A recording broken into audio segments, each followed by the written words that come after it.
আমরা অনেক সময় বলতে চাই মোবাইল ব্যবহার করলে কোনো ক্ষতি নেই, বা সত্য বললে কোনো সমস্যা নেই, অথবা ইংরেজি প্র্যাকটিস করলে কোনো ক্ষতি নেই।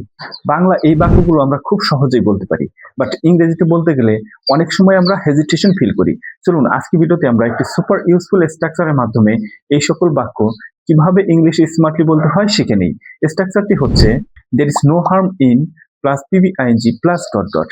এই স্ট্রাকচারের মাধ্যমে কিভাবে ইংলিশে কনভার্ট করে কনভারসেশন করতে হবে, চলুন আমরা প্রত্যেকটি বাক্য ইংলিশে কনভার্ট করে প্র্যাকটিস করি। প্রথম বাক্যটি হচ্ছে there is no harm in using mobile phone. Mobile ব্যবহার করলে কোনো ক্ষতি নেই। সেকেন্ড এক্সাম্পলটি হচ্ছে there is no harm in telling the truth. সত্য বললে কোনো সমস্যা নেই।